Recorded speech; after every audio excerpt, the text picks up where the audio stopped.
Que honra para o Cássio Couto Show receber você aqui, uma das grandes referências de design automotivo no mundo, né, na América Latina, no Brasil. Seja muito bem-vindo.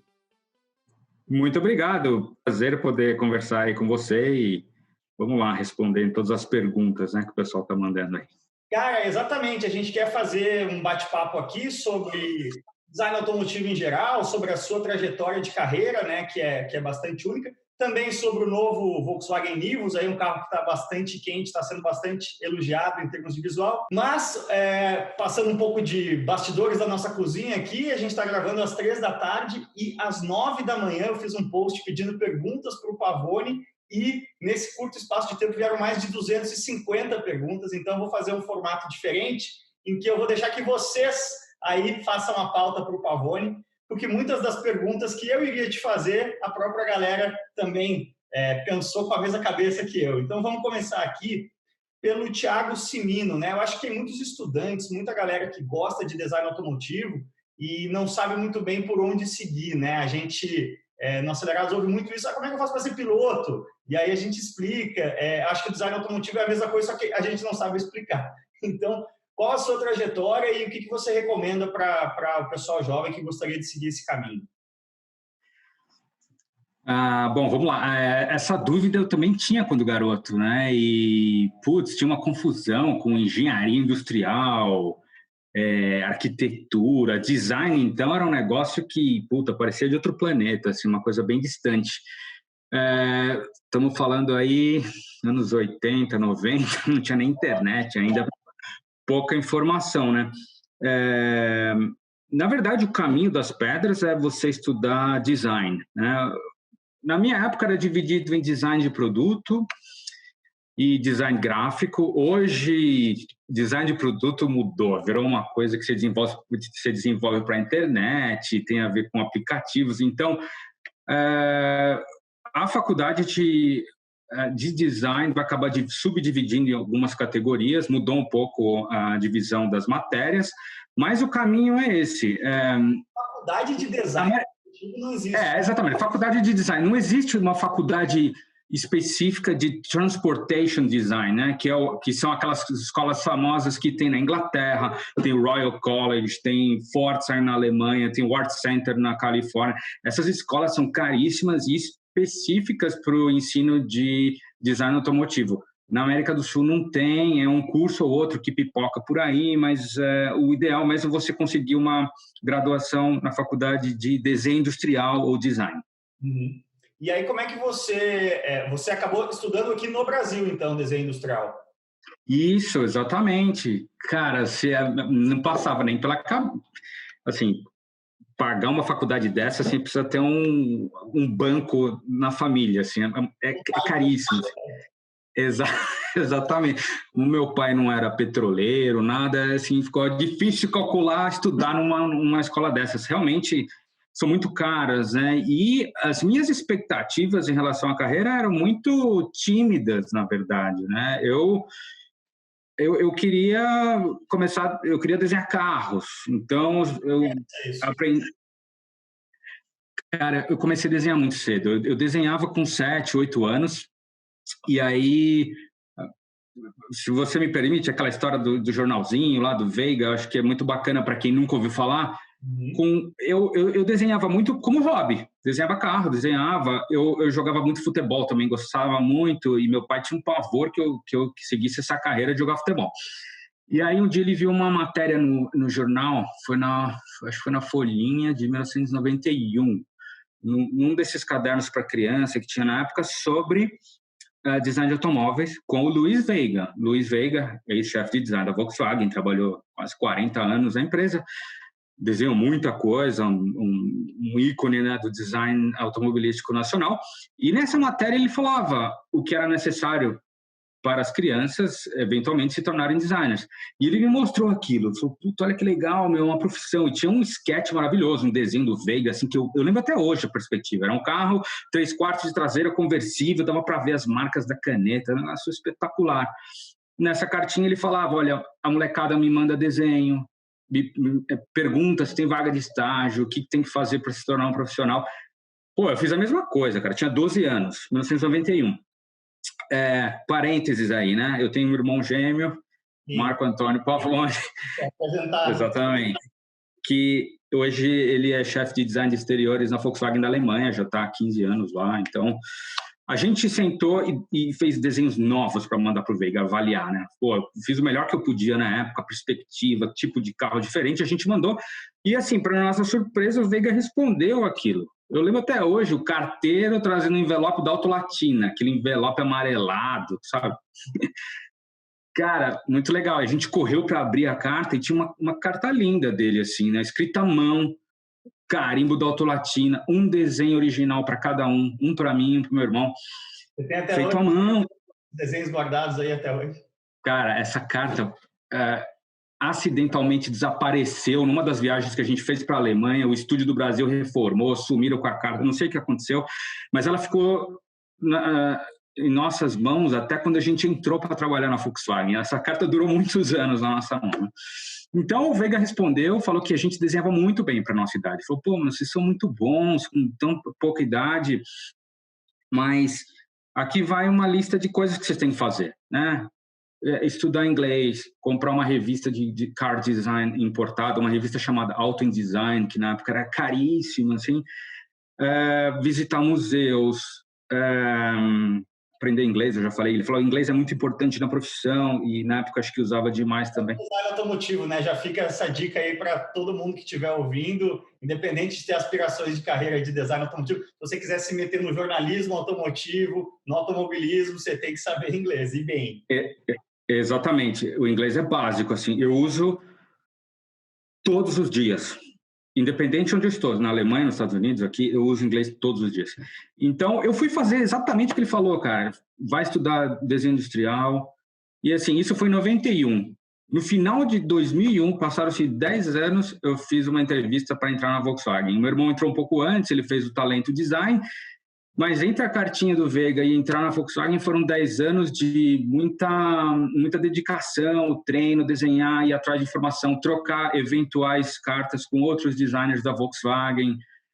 Cara, muito treino, né? Eu sou um cara, assim, para quem tem interesse na profissão e às vezes vê meus desenhos lá na minha página do Instagram, eu sou um cara que eu não acredito em um talento, assim, tipo, um dom divino caiu do céu. Não. Cara, tem muito treino, muita prática. 99% transpiração e 1% inspiração. Exato. Mas é isso, cara. E assim, eu sou obcecado até hoje por manter as minhas habilidades artísticas afiadas, né? Porque eu acredito muito nisso. Embora eu não precise mais, eu tenho outras atividades já depois de tanto tempo de carreira, mas é uma coisa que me traz respeito dos meus designers que me admiram pelo fato de eu ainda estar desenhando e eu posso cobrar. O Instagram me chama a atenção exatamente isso, que você está sempre postando um sketch novo digamos assim, sem briefing, né? Você está sempre exercitando. Sim. Exatamente, softwares diferentes, carros diferentes, técnicas diferentes, e eu treino muito. Então, assim, eu entrei nessa carreira, eu consegui entrar porque o Veiga me deu lá meia hora de atenção escrevendo uma carta, numa época que não tinha acesso a nada, segui todos os passos que ele me deu, eu e meu irmão, a gente estudou design aqui em São Paulo, no Mackenzie, a gente estudava à noite. Formação acadêmica não tem nada obrigatório depois do design industrial, digamos assim.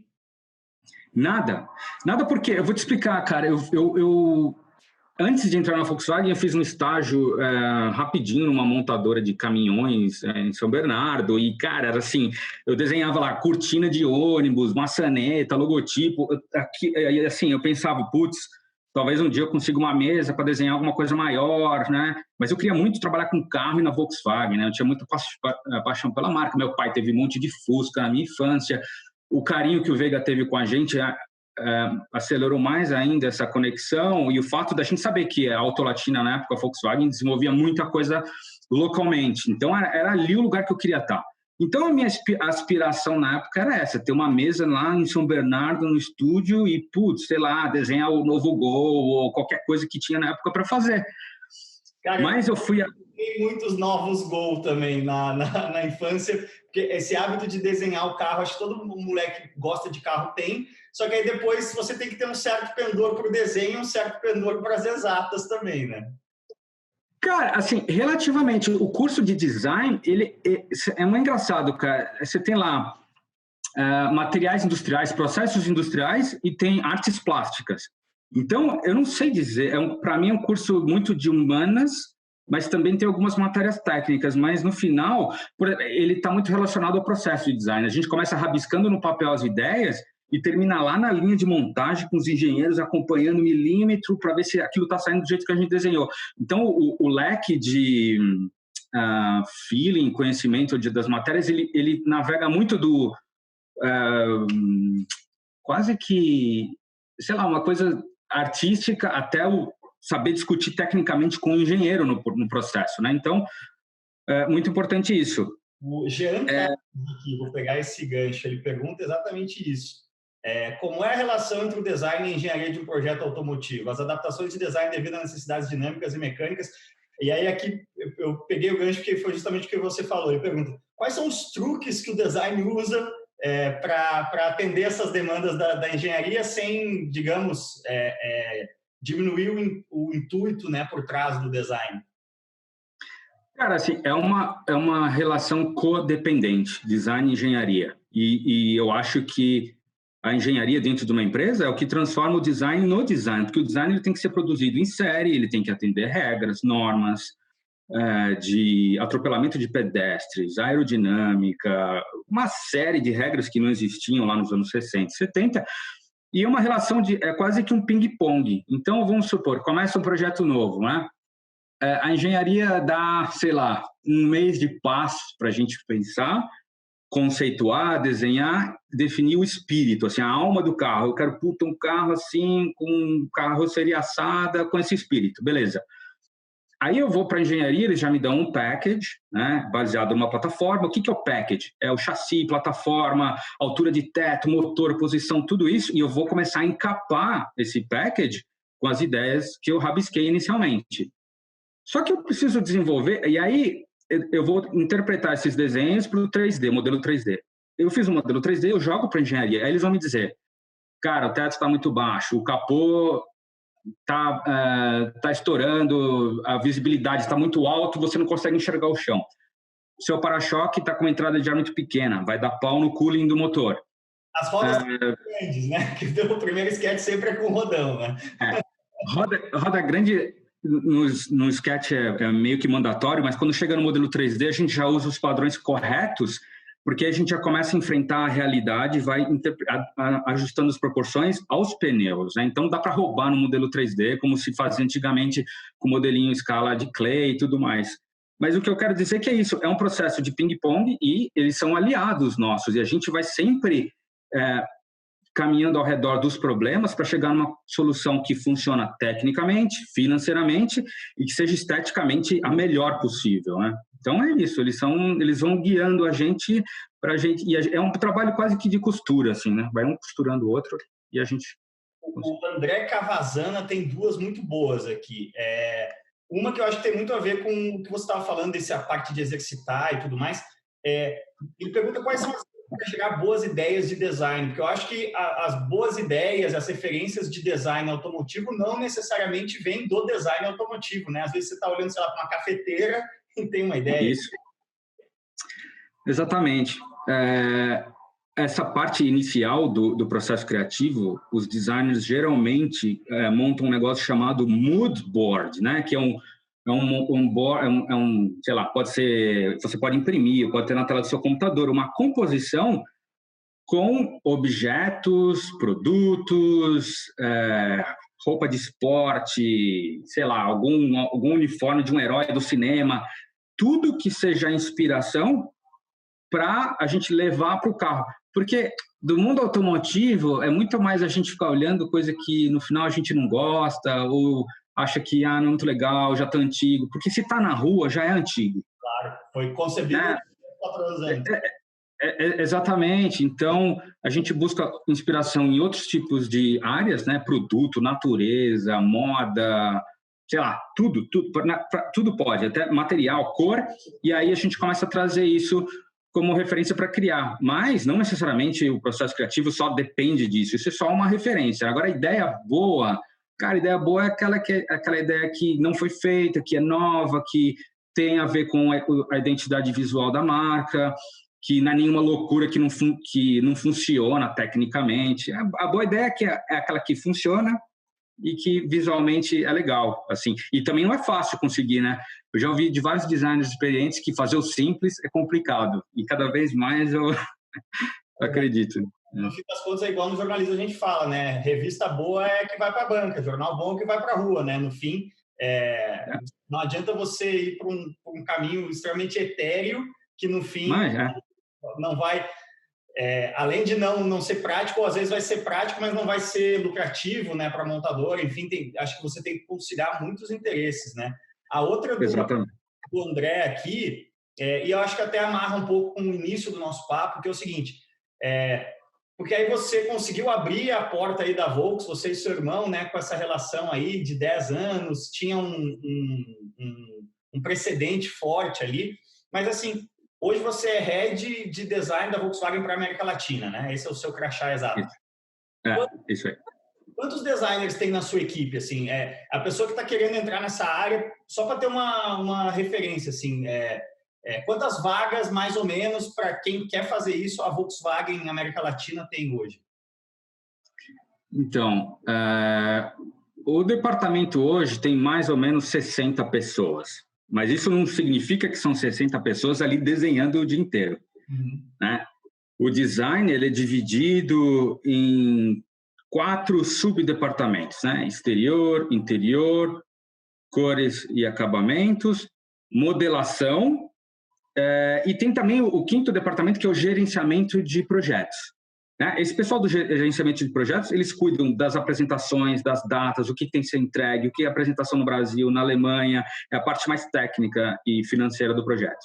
Né? Agora, geralmente eu recebo muito e-mail, mensagem da molecada que quer desenhar o exterior do carro, né? Que é a parte que eu desenvolvi na maior parte da minha carreira. Assim, hoje no estúdio eu vou falar que falei 60, né? Tem, eu acho que, sei lá, 6 caras que fazem isso. Você tem que comer um pouco de feijão na carreira para chegar lá. Você vai começar no color trim ali, desenhando uma... Cara, na verdade, assim, olha, por exemplo, color trim, eu tenho gente com um perfil totalmente diferente. Eu tenho um pessoal que gosta muito de tecnologia de materiais, de moda, de design de interiores, né? Então, eles não têm nada a ver com o pessoal que desenha exterior, os perfis são diferentes. Tanto que no nosso concurso Talento Design, as categorias de color trim e exterior são totalmente diferentes e os perfis são diferentes, né? Pessoal que desenha interior também, agora a gente está com um time unificado de exterior e interior. Mas, por exemplo, tem gente que trabalha na modelação digital. O cara não desenha muito, mas ele fez engenharia, mas tem um feeling para a superfície, então ele consegue modelar em 3D. Então, dentro do design, tem várias possibilidades de você chegar. Agora, o filé mesmo do trabalho, que é desenhar exterior, que geralmente é o que propulsiona os designers a subir na carreira, né? Porque existe essa, vou dizer que é teoria, mas é uma verdade, né? Todos os chefes de design dos estúdios foram anteriormente grandes designers de exterior, os caras que fizeram os carros, as linhas, os volumes, e de uma certa maneira eles são escolhidos para chefiar os departamentos. Isso acontece na Audi, Lamborghini, Porsche, todas as marcas do grupo e outros grupos também. Então é isso, cara, é muito concorrido, são pouquíssimas vagas no Brasil, são poucos estúdios e é muito, muito, muito difícil. E no final eu acabei escolhendo uma profissão que não era mais fácil do que me tornar jogador de futebol, por exemplo, mas é um negócio que eu gostava demais, fui atrás e não aceitei. Eu meio que não tinha plano B, assim. Quando você tem plano B, você meio que aceita que o plano A vai dar errado, né? Então eu insisti muito com isso aí e acabou dando certo, cara. E eu não desmotivo ninguém a tentar, né? Todo mundo que me escreve hoje eu respondo, dou atenção, mando desenho, mas é difícil, cara. Precisa de uma insistência quase colossal, assim. Porque muitas montadoras sequer têm grandes áreas de design locais estruturadas, né? Realmente o gargalo é estreito, né? O gargalo é muito estreito, desenvolver carro é uma coisa cara, mas felizmente a Volkswagen, o primeiro estúdio de design da Volkswagen fora da Alemanha é aqui no Brasil, cara. É curioso, né? Assim como a Anchieta, como planta, é a primeira fora da Alemanha, o estúdio do Brasil também tem essa peculiaridade, né? Então, e já gerou muitos frutos, né? O Raul Pires lá atrás foi o primeiro estagiário do Veiga, o cara fez o Continental GT. Desenvolvido aqui no Brasil. Foi a Brasília? Como? O primeiro design da Volkswagen desenvolvido no Brasil foi a Brasília? Que, aliás, cara, teve a Brasília, né? o Brasília. Então, tem alguns facelifts naquela primeira variante, mas assim, acho que o mais reconhecido mesmo é o SP2, né? SP2, Brasília, depois a família Gol toda, Fox. Então, tem um histórico muito rico aí de desenvolvimento de projetos. E chupinhado descaradamente pela Mercedes para fazer o AMG GT.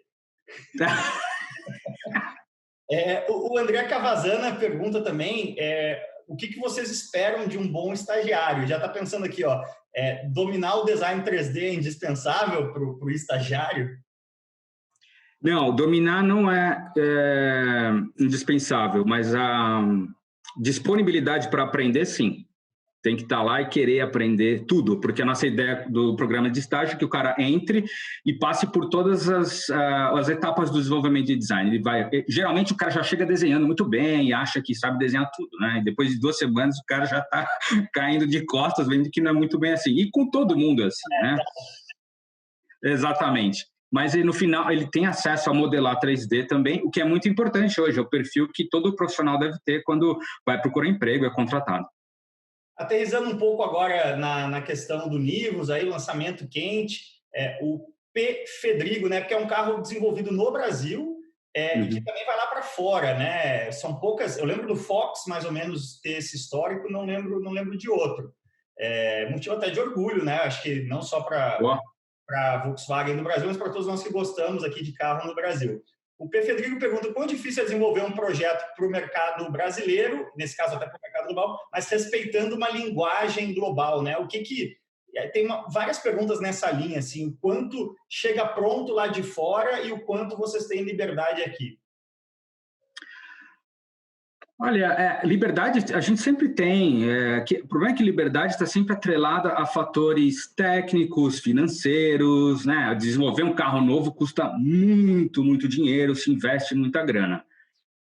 Em relação à linguagem, para mim é relativamente mais fácil, porque eu estou já há 18 anos no grupo, né?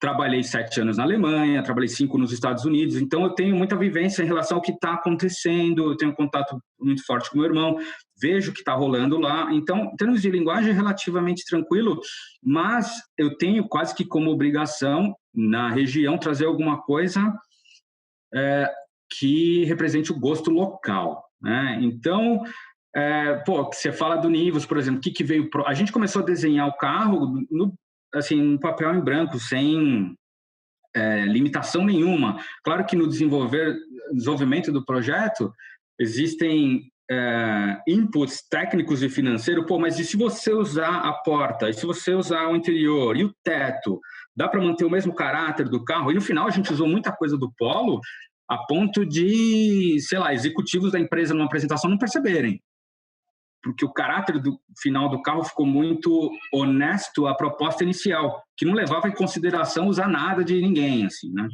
Então isso foi muito legal, mas realmente é difícil se desenvolver, porque hoje em dia se fala em volumes de mercado, né? Se fala fazer um carro só para o Brasil. Putz, cara, isso é uma coisa isso não existe mais. Carros são globais, mundiais. A nossa tarefa é desenvolver carros para o mercado América do Sul, mas a reação foi tão positiva que esse carro vai ser levado para a Europa também. Então, a gente fez um carro global. Olha que legal, feito na região, né? Isso aí foi muito, muito orgulho para a gente.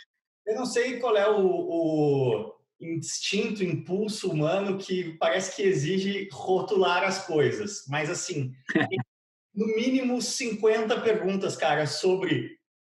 Afinal, é um SUV, é um crossover, eu não entendo isso, porque para mim o Nivus é o Nivus. Você vê lá o quanto custa, se cabe no seu bolso, atende às suas necessidades, mas as pessoas têm esse ímpeto de categorizar os carros. O que é para vocês aí internamente? Olha, eu tenho a mesma opinião que você. Isso Isso é resultado, eu acho que do mercado, da imprensa, comunicação, essa necessidade de colocar num cluster, assim, né? É igual música, né? Ah, puta, esse aqui é punk rock, esse daqui é não sei o quê, esse aqui é heavy metal, thrash, não sei o quê. E às vezes, cara, se encontra bandas que tocam diversos tipos de música, estilos, e no final, assim, o que importa é o cliente gostar. Eu nunca tive essa preocupação de rotular o produto. Outro dia, eu estava explicando pro João, né? O João Anacleto estava lá no estúdio, eu falei, cara, no começo do processo vieram duas palavras muito importantes na minha cabeça. Cross, coupé. Eu falava, meu, isso aqui ninguém tem, cara. Olha o portfólio. E outra coisa, eu provocava o meu time, eu falava, meu, olha aí, os caras compram um Volkswagen, meu, razão de compra, design. Terceiro, quarto posição, assim, né? Então, pareceu alguma coisa aqui para você desligar.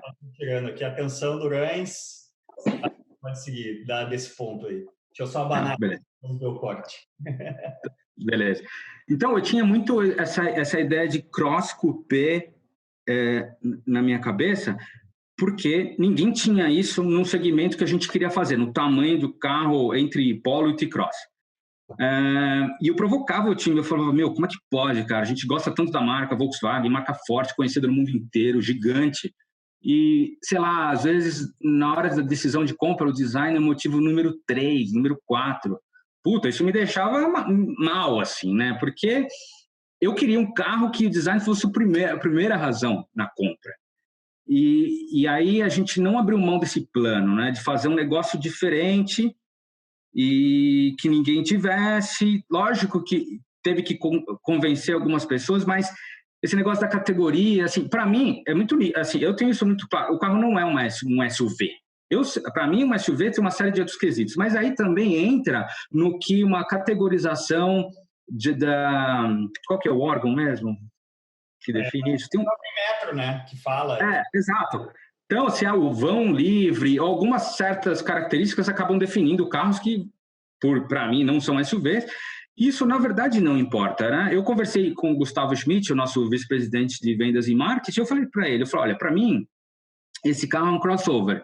Só que tem muita gente que também não entende o que é crossover, eles acham que crossover é qualquer coisa. Não, na verdade, o termo crossover é de um cruzamento de vários segmentos. Isso, para mim, é muito claro, porque a gente saiu de um polo. O que é um polo? Ele é um hatch.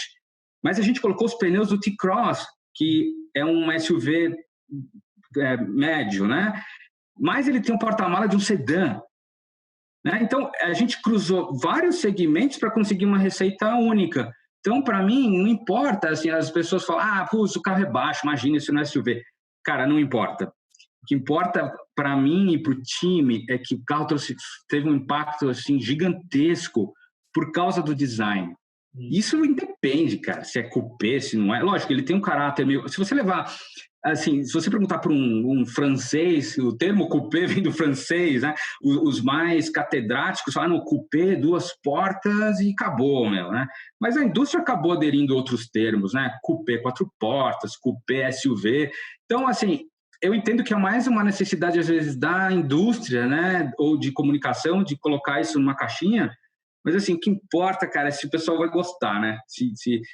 Assim, essa primeira pré-venda foi um negócio absurdo, né? Vendeu, sei lá, 2.000 carros em 2 dias, alguma coisa assim, sem os caras terem encostado no carro. Né? Resultado de um trabalho de comunicação gigante, o pessoal indo lá, filmar o carro e a gente fazer os vídeos e as imagens de lançamento. Sinal de que o argumento design está pesando na compra. As pessoas estão olhando o carro e querendo... Exatamente. Eu não sei se alguém vai desistir de comprar porque não caiu na categoria que o cara achou que... Sei lá, no final isso acaba sendo uma besteira. Eu vou te fazer uma pequena provocação, porque eu passei final de semana passado com o Nivus, agora, nesse momento atual, sempre que eu posso ir para o interior, ir para um lugar remoto, andar de bicicleta, eu estou fazendo isso quase todo final de semana, e me chamou muito a atenção exatamente isso. Eu gosto de jogar a bicicleta dentro do carro mesmo, para não ter hack. Às vezes você bota um hack de teto e esquece na hora de entrar na garagem, a bicicleta fica. Já passei por esse trauma, então eu gosto sempre de colocar a bicicleta dentro do carro. E me chamou muito a atenção o quão fácil foi no Nivus, né? Porque ele tem, acho que a distância entre o encosto dos bancos o fim da porta do porta-malas internamente, ela é muito maior do que no próprio T-Cross, inclusive, né? Então, aí é a parte da provocação. Na usabilidade, o Nivus, ele me parece ser o novo Golf, né? Ele está cumprindo aquele apelo de esportividade, de design com mais espaço, que o hatch médio, historicamente, cumpriu no Brasil e que hoje em dia, com o real fraco e o próprio segmento não sendo mais tão interessante, esses carros meio... O segmento como um todo se inviabilizou no Brasil, né? A gente praticamente não tem mais hatches médios no Brasil, digamos assim. Cara, eu concordo 200% com o que você está falando, e durante as fases finais de lançamento do carro, eu falei isso em algumas rodas de discussão com o pessoal de vendas e marketing. Eu falei, esse carro, na minha opinião, vai atrair muita gente que gostava do Golf. O pessoal ficou olhando assim, não, mas olha, o concorrente. Eu falei, não, assim, para mim, olha só, eu tive Golf, né, cara? Eu tive aquele Golf 4 em 2002, todo mundo amava. Chegou a ser o carro mais vendido do Brasil, 8 mil unidades por mês, assim, um puta carro dos sonhos, né? Lógico que o mercado mudou, todo mundo quer um carro mais cross, mais SUV, e eu acho que o Nivus, ele traz isso, cara, porque ele tem um pouco dessa esportividade na posição de dirigir, né? Então, por exemplo, hoje eu dirijo uma Tiguan, eu tenho família, filho, tudo, puta, é meio sentadão, assim, visual do carro legal, R-Line, rodão, mas eu gosto da posição do Golf, do Polo, com as pernas mais para frente e mais deitado.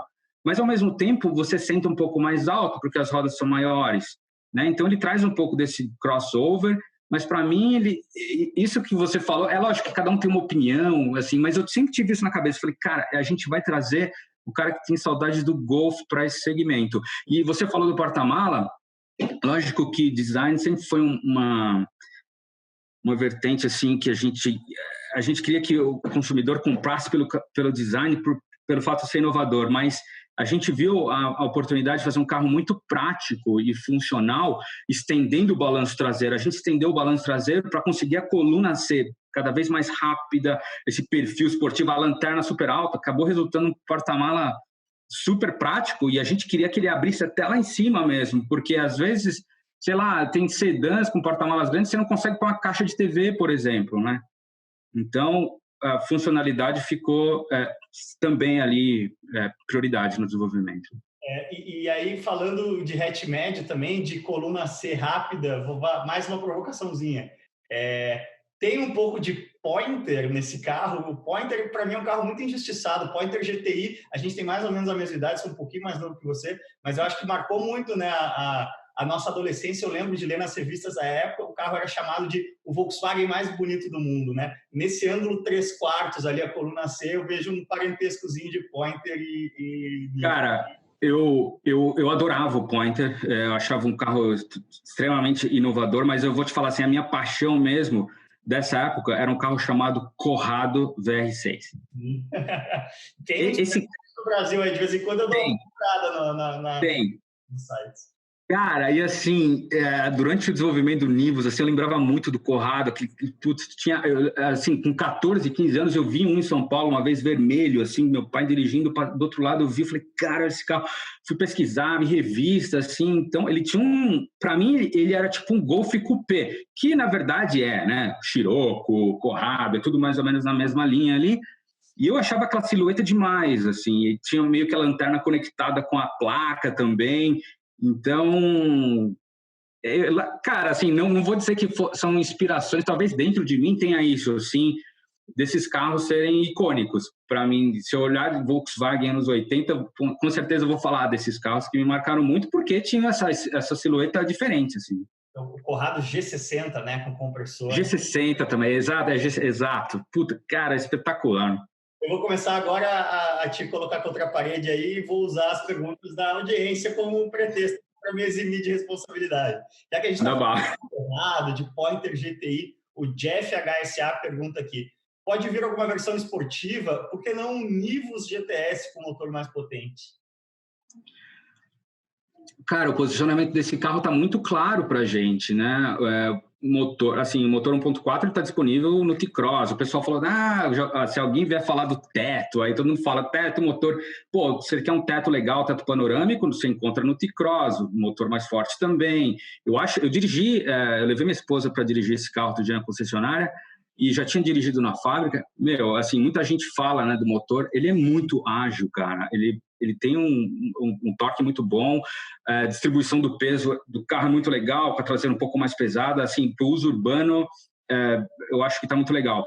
O que vai ditar se cabe ou não é a reação do público em relação ao carro, volume. A gente acabou de lançar, isso daí é uma coisa um pouco difícil de medir, mas eu tenho certeza que o jeito que ele está saindo agora, ele está exatamente posicionado onde a gente queria, né? Então, assim, o público vai definir isso e não é uma coisa que dá para responder agora. Claro, o pessoal analisa muito o design, mais esportivo, mas muita gente, eu sugiro fazer um test drive no carro, cara. Assim, esse motor é muito bom, cara.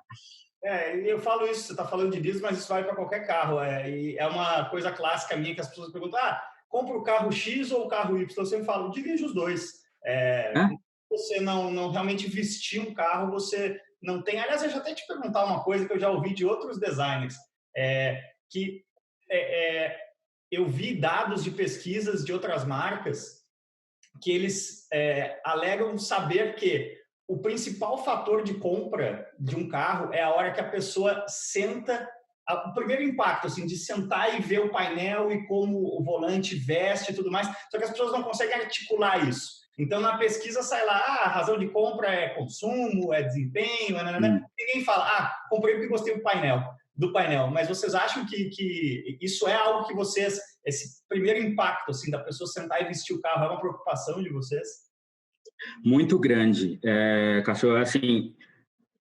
Ainda o fator design exterior é aquela atração fatal, assim, né? Que faz o cara chegar, colar o vidro, o nariz na vitrine, olhar e falar, puta, eu quero ver esse carro aí, meu. Se o exterior não for bom, é difícil, né? Atrair o cara para sentar no carro. Então você precisa de um... Né? Eu acho que o brasileiro é muito fixado ainda. O brasileiro não compra carro feio. Pode ser mais racional, mais econômico, potente, custo-benefício, mas se for feio, o brasileiro não compra. Exatamente. Então, o brasileiro é muito conectado ao emocional, ao visual. O segundo momento, hoje em dia, tem muito a ver com isso que você falou. Cara, é o cluster digital, é a tela nova lá do VW Play que a gente colocou, que não tem botão, puta tela grande legal. O volante com a pega nova. Puta, esse volante tem uma pega muito gostosa, cara, puta, super moderno, assim. Então, ali... exatamente.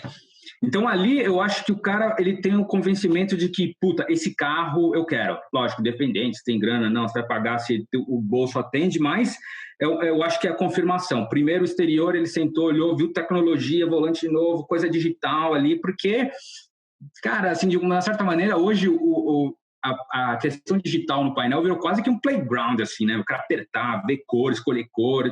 Então, evoluiu muito isso em relação aos carros antigos. Então, importa, sim, demais essa questão tecnológica. A qualidade de vida hoje é muito determinada por o quão facilmente você continua conversando com seu celular dentro do carro, né? Eu estou recém-casado, né? E a gente testa sempre carros diferentes e tudo mais. E aí, às vezes, na garagem aqui, minha mulher pega o carro que tá e a resposta inicial é sempre, e aí, gostou do carro X? Uma maravilha, meu celular pariu facinho. Gostou? Não gostei, o inferno. Não. O primeiro feedback vem sempre do quão fácil e do quão amigável é essa interface aí, né? Exatamente.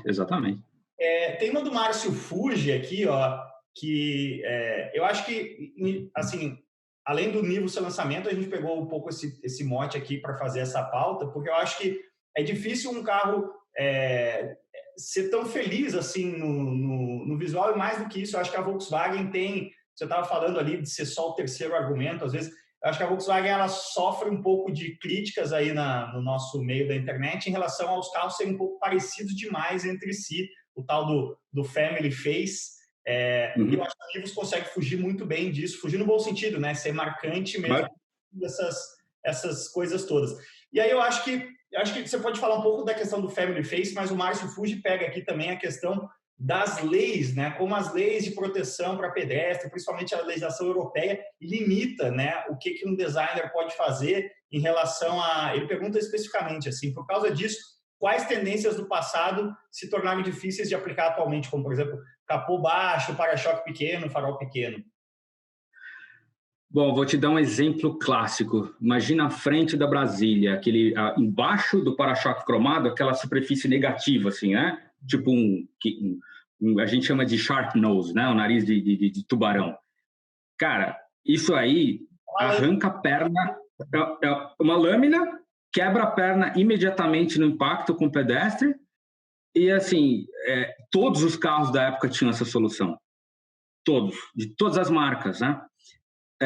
Olha o quanto isso evoluiu a ponto de regras de colisão identificarem que a perna do cara ela tem que ser expulsa do carro, ele vai para o alto, vai cair no capô, entre o capô e os componentes mecânicos tem uma distância de 65, 70 milímetros para o capô bater, subir, sem que ele seja perfurado.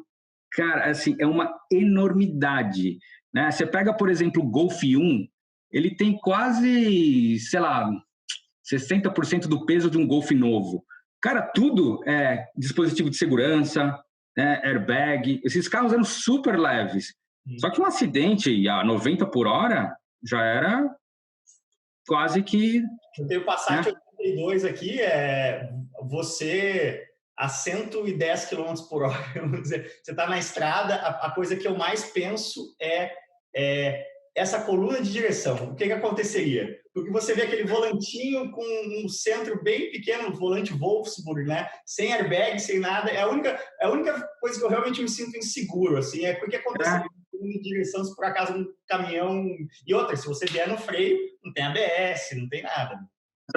Exatamente. Então, isso daí evoluiu demais, limita, sim, muito a gente, mas aí eu queria responder a questão do family feeling, né? Você perguntou antes. Cara, isso eu vejo muito em relação à Volkswagen, mas eu vejo que muitas marcas seguem nisso, tem várias marcas que também, eu como designer, não consigo reconhecer o carro, eu olho e falo, preciso ver um pouquinho mais a lateral para ver o tamanho do carro. Acho bom até um certo ponto, né? E é difícil medir isso no desenvolvimento de carros que são feitos ao longo de 5, 10 anos. Eles têm que se parecer entre eles, mas tem que ter uma evolução. Aí no meio você tem um facelift, aí vem uma geração nova e a receita nova você guarda para um carro que é diferente. Cara, tudo isso é muito difícil de fazer. Com o Nivus, houve um comprometimento gigante do time assim, de fazer alguma coisa um pouco mais apimentada, mas dentro ainda do nosso livrinho de receitas de Wolfsburg, do design Volkswagen, que é um design que tem muita lógica, coerência, proporção perfeita e... Tem que ser um design feliz também, né? Essa é uma dos valores da marca de design. Isso, né? Exatamente. Eles falam de feliz, ou eles falam de um termo quase como simpático, né? Você olha o Up, por exemplo, ele tem aquele sorriso lá na boca. Não pode ser uma coisa extremamente agressiva. A raiz da marca não existe nada mais simpático do que um Fusca, né? Exatamente, isso vem dali, daquele sorriso dos olhos. Claro que a gente conseguiu fazer um carro com um apetite um pouco mais esportivo, aquelas linhas anguladas, simplesmente porque a gente insistiu em sair de soluções que a gente já conhece e que já são sucesso, né? Mas, assim, por exemplo, a traseira, ela é uma versão anabolizada ou esportiva, atlética do T-Cross. O T-Cross tem aquela banda preta conectada, só que o carro ele é todo mais boxe, né? E esse carro ele é mais atlético, assim, mais musculoso, ficou tudo um pouquinho mais fino e não fugiu da receita. O que a gente brigou, eu briguei pessoalmente com a engenharia, eu queria aquele vidro traseiro muito pequeno. Eu queria aquele pequeno para levantar a traseira, o recorte do porta-mala. Cara, o primeiro briefing da engenharia em relação à altura, ele era bem mais baixo. Não, porque olha, o acesso, eu falei, não, vamos subir essa linha, o para-choque vai ficar mais maçudo, a lanterna vai ficar para cima, para favorecer o design, para o cara bater, olhar e trazer e falar, meu, que carro é esse? Durante os spy shots que saíram, muita gente escrevia, falou, meu, esse carro é gigantesco, o cara traseiro é mó alto, carro encorpado. E isso foram os truques de design que a gente colocou. primeira vez que eu dirigi o carro, eu dei a ré, eu olhei, eu vi aquele vidrinho, eu pensei comigo, eu falei, cara, vidro pequeno, mas, pô, tem câmera de ré, meu, você não precisa fazer um vidro gigantesco, né, para atender o que é... Batalha, né? Exatamente. Engenharia. Esse negócio da câmera de ré é engraçadíssimo, cara. Eu tava correndo esse final de semana em Goiânia e tava com um golzinho alugado, né? O mais barato lá, 1.0 com ar. E a vaga do hotel era frontal, né? E eu me peguei várias vezes, assim, no início do dia, dando a ré sem olhar para trás. A gente já tá tão condicionado, você olha para ré e olha para cá, que sem olhar, sem procurar espelho, sabe? Não podemos... Tem que desfazer esse novo hábito. Mas, Pavone, muito legal, a gente falou sobre o seu passado, né, trajetória de carreira, falando do presente com o Nivus, e para encaminhar aqui, que a gente está chegando próximo do limite de 1 hora, eu queria saber o que você vê em relação ao futuro, assim, quais vão ser os principais desafios de design, não só da Volkswagen, mas da indústria como um todo, e não só no mundo, mas acho que também na realidade brasileira.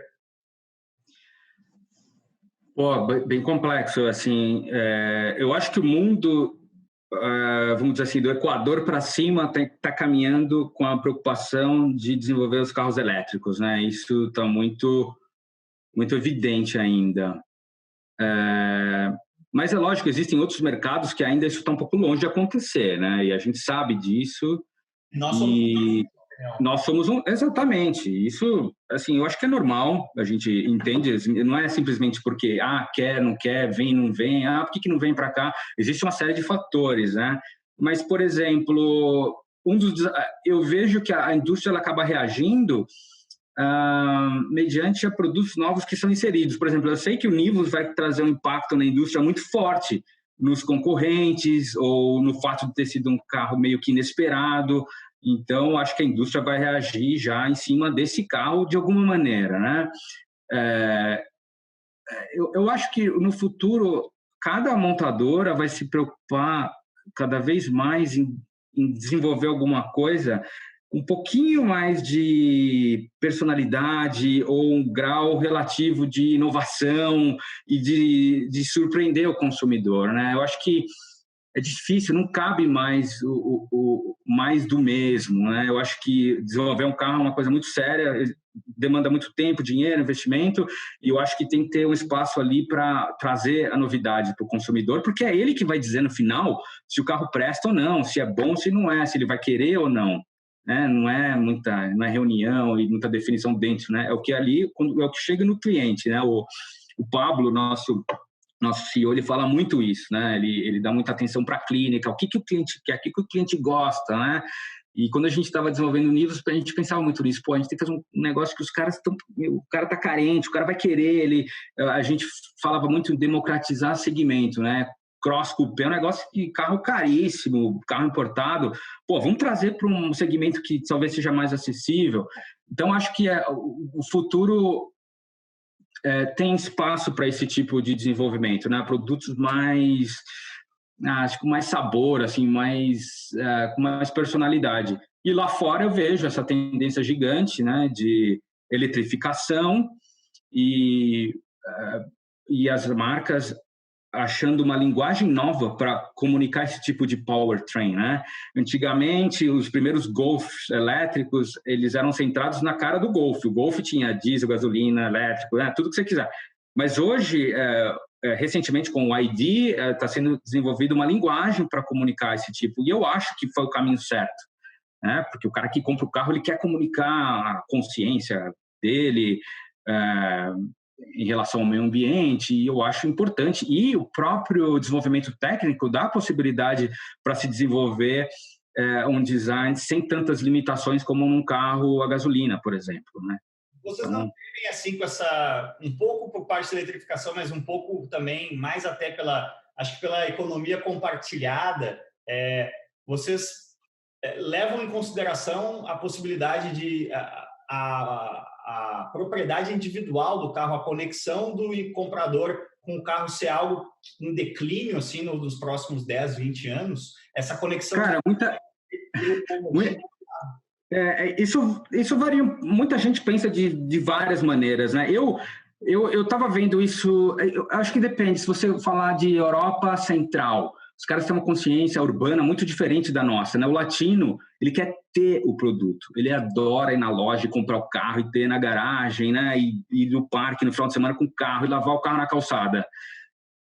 O alemão não lava o carro, ele adora o carro, mas assim, o cara no centro urbano ali, ele quer um carro, ele quer alugar, ele quer uma distância A para B, e ele tem uma consciência diferente, assim, né? Talvez ele queira os centros mais limpos, não poluídos, ele vai participar de uma transformação cultural que vá nessa direção. Então muda muito, eu acho que de uma região para outra ainda, né? Então, mas, ó, por exemplo, antes da pandemia, eu tinha muito esse feeling de que, putz, esse negócio de dominar o carro tá acabando, vai ter esse negócio de todo mundo ter carro compartilhado. Cara, depois da pandemia, você acha que vai ser a mesma coisa? Por coincidência, ontem eu estava num evento de lançamento da CB150R da Honda. A venda de moto está esquentando muito como alternativa ao transporte público, né? Imagina, exatamente, assim, o público, o compartilhado é o oposto da segurança da sua saúde hoje, né? Você pensa, pô, eu estou num carro, estou protegido, meu carro está higienizado, tem empresas desenvolvendo já tecnologias para garantir que seu carro não vai ser contaminado, tem o seu potinho do álcool gel. Então, eu acho que, às vezes, tem tendências de futuro que nunca chegam. Vou te dar um exemplo, coluna A preta, com aquele vidro wrap around que tem arredondado, assim, vai ver, todo show car dos anos 80 tinha isso. Não virou, é um futuro que nunca chegou, né? Tecnicamente, visual... Oi? Como carro voador, tá? Cara... O carro voador está sempre de 5 a 10 anos para ser comercialmente viável. Essa janela vai andando sempre, né? Vai. E eu vou ficando cada vez mais velho e não chega. Pavone, você morou na Europa, morou nos Estados Unidos. A gente tem uma pergunta clássica aqui do Caso Corte Show, que até foi um episódio um pouco diferente, que a gente ficou mais focado aqui na questão de design automotivo. Mas você, como um cara que é pai de família, que morou fora, voltou para o Brasil, olhando para frente aí para o futuro dos seus filhos e para o nosso também, né? Você acha que o Brasil tem jeito? Cara, o Brasil tem muita gente boa que quer que tenha jeito, né? Eu acredito nisso. Tem muita gente que quer que isso aqui vá para frente. É difícil. Eu falo com meu pai. Meu pai é um imigrante italiano. Ele chegou com 6, 7 anos de idade. Ele fala para mim assim: pô, filho, eu aprendi a falar português na rua jogando futebol. E eu ouvia que o Brasil era o país do futuro. E agora eu estou com 70 anos ouvindo que o Brasil é o país do futuro, né? Na verdade... Sempre há 5 a 10 anos. É uma pena que seja sempre do futuro, mas, por exemplo, eu vejo muita...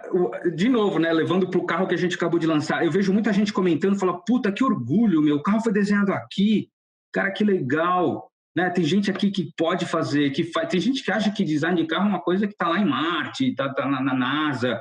Não, a gente tem gente aqui capaz de fazer as coisas, tem muita gente com boa vontade, mas o dar certo ou não, acho que depende muito mais da classe política, né? E assim, outras castas da sociedade que vão acabar definindo se isso vai ser possível ou não. Eu curto muito ter voltado para o Brasil. Eu estava falando isso com a minha esposa outro dia, né? Eu fiquei 12 anos fora, cara, e quando eu cheguei no Brasil, meu português estava horrível, enrolado. O Michel foi um dos primeiros que conversou comigo lá, cara, tinha um monte de palavra em inglês. Meus amigos falavam, pô, teu português está uma merda, tá tudo enrolado, cara, você está falando errado. E aí, eu tô curtindo, assim, esse tempo que eu tô aqui, falar a minha língua em reunião e não ter que calcular muito em outro idioma que você vai falar.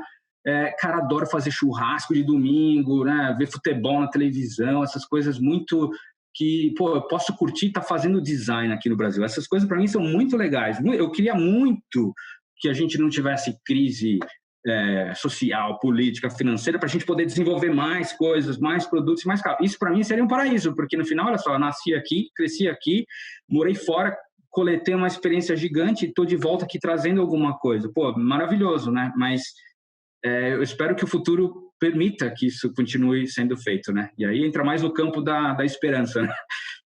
Legal demais, Pavone. Como a gente falou lá no começo, tem perguntas aqui, tem papo para a gente fazer mais 3 episódios de Caso Porto Show. Estamos chegando no limite de 1 hora, então, por favor, faça aí o seu merchan, o seu jabá, onde é que a galera pode encontrar você, que outra mensagem a mais aí, caso você queira. Acho que você vai dizer, entra lá no site da Volks, configura o seu Nivus, né? Cara, isso aí o Michel pode falar. Não, assim, em relação a... Nós estamos falando da minha carreira, assim, lógico, do meu trabalho. Claro, eu falei bastante aqui do carro. Assim, o pessoal, eu sou um cara muito aberto, né? Meu Instagram lá é aberto e o pessoal entra muito em contato comigo para falar sobre design, para falar sobre o carro. Isso, JC Pavone, exatamente. E lá eu divulgo o trabalho que eu faço, meus desenhos, trabalho artístico, eu faço muita coisa de caricatura também, eventos da Volkswagen, tudo que eu acho legal postar alguma coisa na minha família. E é isso, cara. Isso aí. Legal, muito obrigado a galera aí que está com esse desejo de seguir a carreira em design automotivo. Pode mandar direct lá para o Pavone que ele responde. Pode, manda sim, porque eu retribuo. Assim, o que o Veiga fez comigo, com meu irmão, me diz que eu tenho obrigação de fazer igual, né, cara? E eu não deixo ninguém sem resposta, assim. Às vezes passa um outro, mas, cara, eu sempre guardo meus minutinhos lá para dar uma dica. É engraçado, semana passada um rapaz me mandou um desenho, assim, muito simples, assim. Ele falou assim, olha, guarda aí, não mostra para ninguém, é segredo, né, não sei o quê. Eu olhei, eu falei assim, olha, meu, faz o seguinte, ó, visita a página tal, vai estudar desenho assim, você precisa desenhar assado. Tipo, aí o cara... Pô, meu, valeu, obrigado aí. O cara chegou assim, achando que estava me mostrando um segredo industrial, menino, né? Eu falei, não, meu, olha, o caminho é outro. Foi legal, acontece direto. Boa, legal, Pavone. Muito obrigado aí pelo seu tempo, obrigado a todos que ouviram. Não se esqueça de clicar o botãozinho ali de compartilhar, mandar no grupo de WhatsApp, mandar para os seus amigos aí que gostam de design automotivo. E como sempre, aliás, siga também Caso Porto Show no Spotify, que ajuda a gente também. E como sempre, valeu demais.